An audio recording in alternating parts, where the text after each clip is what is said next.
¿Qué tal? Muy buen día, amigos de Empresando. Bienvenidos a un capítulo más de este proyecto. El día de hoy vamos a platicar del bullying desde la parte escolar. El día de hoy tenemos el gusto y un privilegio de contar con la presencia de la maestra Ana María Fernández Pérez, una gran amiga y una persona que conozco desde hace muchos años. Ana, ¿cómo estás? Bien, gracias Alejandro. ¿Y tú? Bien, muy contento de que nos acompañes en esta parte que vamos a platicar del tema del bullying, del acoso escolar, desde la parte escolar, precisamente desde la parte de la escuela, cómo se vive y cómo se relaciona todo este tema desde las aulas escolares. Y antes de empezar, vamos a platicar un poco de quién es Ana María. Ana María estudió la licenciatura en educación en la Universidad Iberoamericana en Puebla. Tiene también la maestría en intervención en dificultades de aprendizaje por la Universidad Central de Cataluña. Cuenta con diferentes estudios y diplomados como en estimulación temprana, terapia de juego y educación emocional, también liderazgo y bases de coaching para un desarrollo integral. Cuenta con más de 10 años de experiencia dentro del ámbito educativo y ha trabajado y gestionando y creado proyectos de diferente índole también en el nivel de las comunidades indígenas en Puebla. Tiene también la experiencia en estimulación de niños discapacitados en el centro Únete en Villahermosa, Tabasco. Adicional a todo esto, y tenemos aquí el logotipo en la parte de atrás de Ana, es creadora y coordinadora Reeducando el Clan, que es un espacio de apoyo, de acompañamiento, de asesoría de padres de familia, desde una filosofía y disciplina positiva basada en la inteligencia emocional. Híjole, Ana María ha vivido en los últimos años en diferentes países de Centro y Sudamérica como Guatemala, El Salvador, Venezuela, Colombia, Argentina, y en varios de estos lugares ha tenido la oportunidad de convivir con el sistema educativo de estos países y es lo que vamos a platicar en unos momentos más. Y adicional, actualmente es docente universitaria de la licenciatura en Psicología y Ciencias de la Educación en la Universidad Vizcaya de las Américas, Campus Chetumal. Ana María nos acompaña desde el sur de la República Mexicana, ella radica en Chetumal y nosotros estamos grabando desde el Estado de México y aquí nos estamos muriendo de frío porque entró un frente frío en estos días, entonces estamos con esas contradicciones. Pero bueno, vamos a platicar, Ana, si te parece bien, del tema por el que te hemos invitado y que agradecemos mucho que nos hayas aceptado esta invitación. Y el objetivo de la plática es hablar del bullying. Para ti, ¿qué es el bullying o el acoso escolar? Sí, bueno, el bullying es precisamente esto, ¿no? El acoso, ya sea físico, verbal, incluso psicológico, que se sostiene por un tiempo bastante considerado de una persona hacia otra o incluso de varias personas hacia otra, ¿no? Es algo intencional con la finalidad de minimizar y sí, de generar dolor a otra persona. Sí, totalmente de acuerdo. Y en ese sentido, ya que estamos entendiendo esa parte que es algo intencional, algo que genera dolor, y que se generan diferentes temas para las personas que padecen bullying, en ese sentido, desde las instituciones educativas, tanto en México como en los países que has estado, ¿cómo se aborda este tema del acoso escolar? ¿Se está preparado en las escuelas para ello? Bueno, mira, México en especial, la Secretaría de Educación Pública a nivel nacional tiene un programa que se llama Escuela Libre de Acoso. Específicamente está dedicado a trabajar con el bullying. De hecho, tiene una línea que es el 01800 11 acoso, es una línea de 01800 en donde uno puede reportar cualquier situación de bullying en las escuelas, ¿no? Está específicamente ubicado para las escuelas. Esta escuela libre de acoso se aterriza en el programa PRONACE, que es el Programa Nacional de Convivencia Escolar, en donde se busca desarrollar habilidades sociales y emocionales en los niños, fortalecer la autoestima de los niños, el manejo asertivo de emociones, el respeto a las reglas, marcar límites, establecer límites, toma de acuerdos, de decisiones, enseñar todo esto a los pequeños, ¿sí? Sin embargo, en las escuelas, al menos con las que yo he tenido contacto, no he visto para nada que se aplique este programa, ¿no? O sea, no hay, digamos que pasa como mucho de lo que tenemos en México. Desde mi punto de vista, tenemos teóricos educativos excelentes, brillantes, pero a la hora de generar esa praxis educativa nos está fallando. No tenemos quien logre aterrizar esas ideas y esos programas tan buenos al día a día, ¿no? Nos está fallando tal vez preparar mucho más a los profesores, estar más codo a codo con ellos, incluso trabajar con ellos mismos, esta parte en específico con nuestro tema, esta parte del bullying. Tenemos profesores que son víctimas de bullying y que no se habla ni se dice nada, ¿no? A pesar de que tenemos una línea que es anónima para poder decir, no se usa. El mexicano tenemos mucho la tendencia de no usar todos estos medios que tenemos. Creo que mucho radica en nuestra propia identidad, ¿no? En nuestras propias creencias. Creemos que si de alguna manera nosotros reportamos algo, pues vamos a ser también víctimas de bullying dentro de ese reporte, ¿no? O nos vamos a sentir víctimas o nos van a hacer sentir víctimas de algo, ¿no? Cuando realmente, pues es eso, ¿no? Somos realmente una víctima y nos falta un poco como reconocer todo esto y reconocer el saber pedir ayuda y el saber dar la ayuda. Claro, en ese sentido, de acuerdo a lo que nos estás platicando, en México sí se cuenta con un programa para ayudar y para resolver o acompañar un poco el tema del bullying para los docentes educativos de las diferentes escuelas, tanto públicas como privadas. Pero en ese sentido, a lo que te estoy entendiendo es, a pesar de que existen ya las bases para poder hablar de este tema, desafortunadamente las instituciones educativas, tanto públicas como privadas, por lo menos en México, no están haciendo uso de manera correcta a estas herramientas. ¿Es así? Sí, exacto. Mira, por ejemplo, yo te voy a poner mucho desde mi experiencia. Cuando a mí me ha tocado buscar colegios para mis hijas aquí en México, una de las preguntas que yo siempre manejo es, ¿cómo manejas tú los conflictos escolares?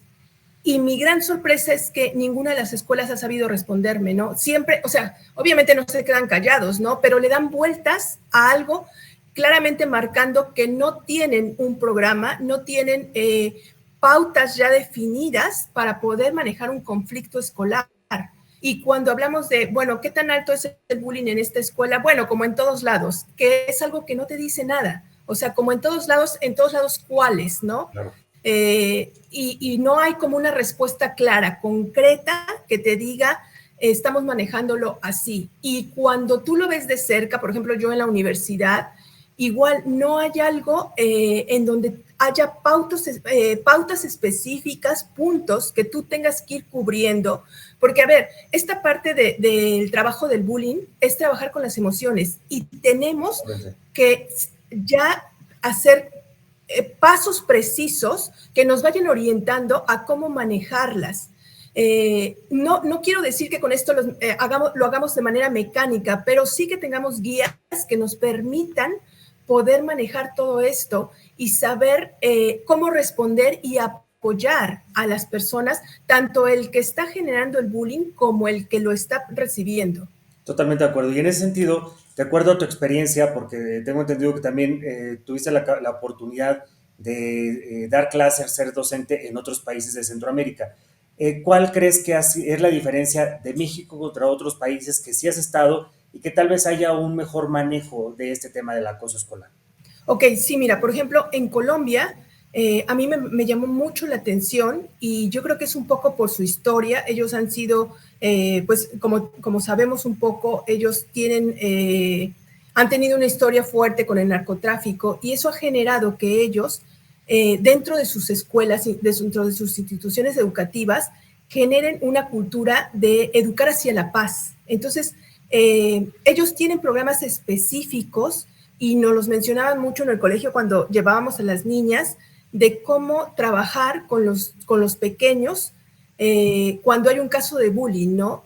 Cómo solucionaban los conflictos entre ellos. Y a mí fue algo cuando me empezó a llamar mucho la atención todo esto, que ellos trabajan tanto con la persona violentada como con la persona que violenta, porque decían que es muy importante mirar hacia los dos lados, porque los dos lados nos están diciendo algo. Claro. Y nos están pidiendo que nos involucremos con ambas personas, ¿no? Entonces, esa parte a mí me encantaba. Creo que es precisamente una enorme posibilidad de poder combatir el bullying, de poder trabajar con esto. y sobre todo de comenzar a generar una cultura de paz. O sea, creo que es desde las escuelas que tenemos que crear esta cultura de paz. Y si nosotros efectivamente necesitan los pequeños aprender también este tipo de cosas, ¿no? Nos hemos centrado mucho en que los pequeños aprendan matemáticas, en que aprendan a leer y escribir, y se nos ha olvidado que ellos también tienen que aprender a resolver conflictos, tienen que aprender a poner límites, a decir basta. Entonces es muy importante trabajar esto con ellos. Y por ejemplo también cuando te hablo de Argentina, ellos igual trabajan mucho esta parte de las emociones, de que se sientan a sí mismos, de que puedan percibir qué es lo que están sintiendo, de que nombren las emociones, de que pongan límites a la otra persona. Y bueno, es una parte que a mí, en lo personal, creo que sí, al menos estos dos países tienen bastante claro hacia dónde va el camino, ¿no? Y cómo ir combatiendo esto del bullying.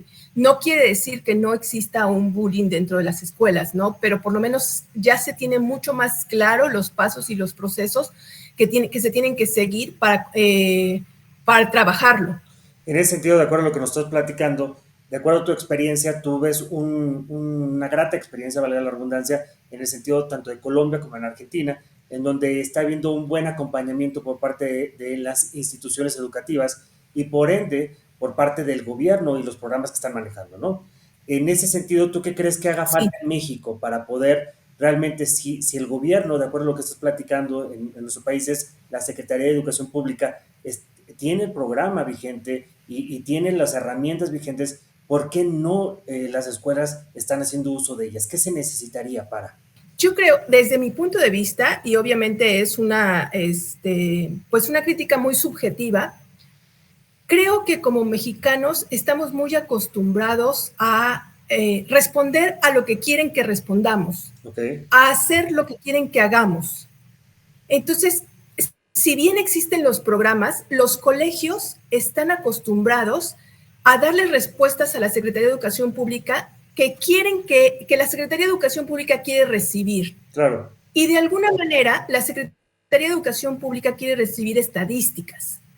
Entonces, si yo como colegio reporto un caso de bullying para pedir tu ayuda, eso va a bajar mis estadísticas en un colegio de una buena calidad. Desgraciadamente, esa es la visión que yo percibo, Wow. ¿sí?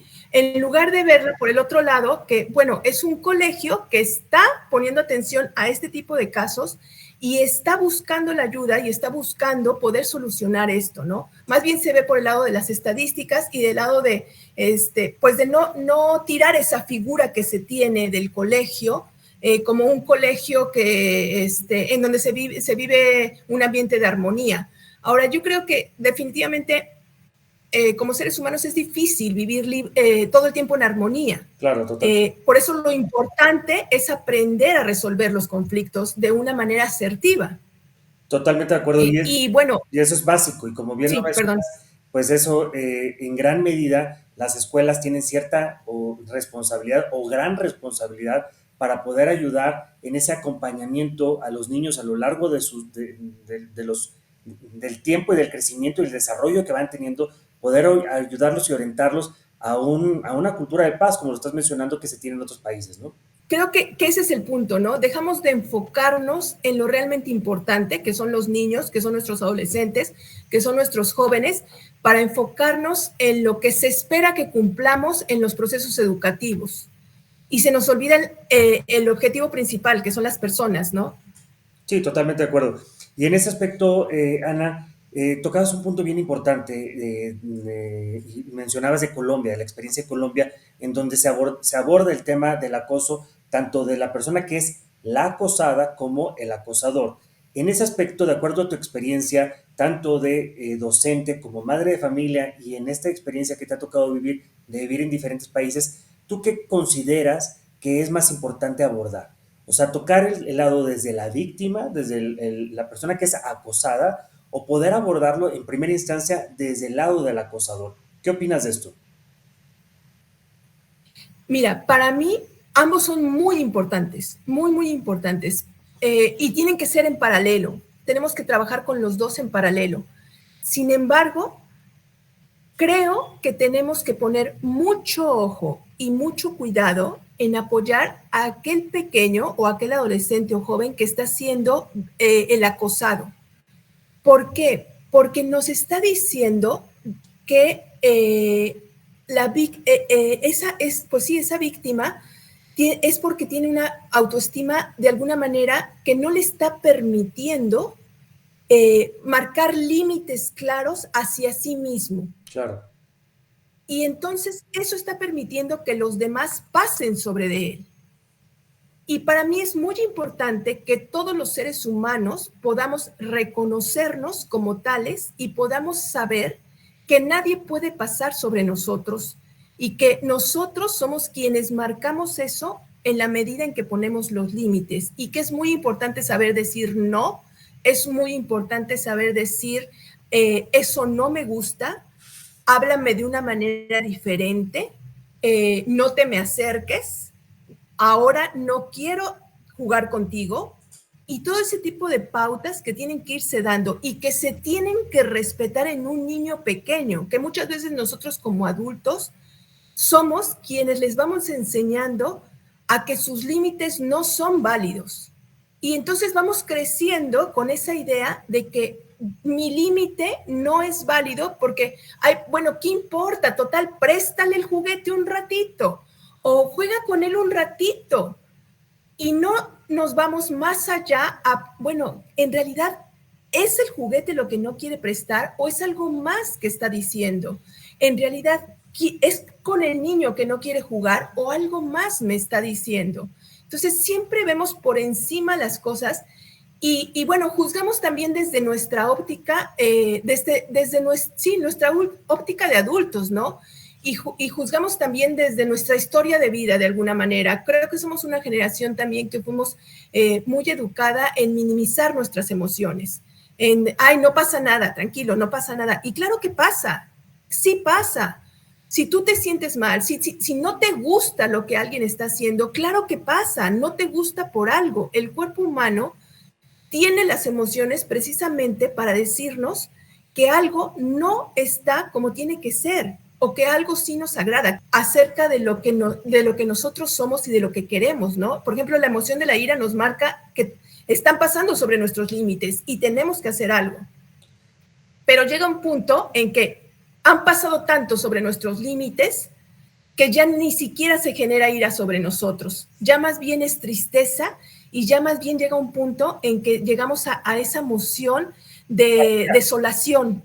Incluso apatía en muchos temas. Yo creo que lo que acabas de decir es muy interesante, esta parte de sus límites no son válidos y cuántas veces nosotros mismos hemos hecho esa acción, como bien mencionas, ¿no? O sea, no exageres, préstale tu juguete, siéntate, haz esto, haz lo otro, y como tú mencionas, si lográramos escuchar más a los niños, a los adolescentes, de por qué se está generando esa emoción y poder ir un poco más allá del entendimiento de todo lo que conlleva una reacción a los temas, podremos entender más esta parte. Bueno, pues estamos llegando al final de este primer capítulo en donde ya platicamos con Ana qué es el bullying, cómo lo estamos viviendo desde la parte física, verbal, psicológica. Muchas veces esto pues definitivamente es intencional, poderlo ver desde el lado del acosado y también desde el lado del acosador, entender esas dos ópticas. Ya platicamos un poco desde México cómo se vive esta parte del acoso, si hay o no hay un acompañamiento por parte de la Secretaría de Educación, que es la parte oficial del gobierno, y que hace falta pues tener más acercamiento por parte de las escuelas a este proyecto y este tema.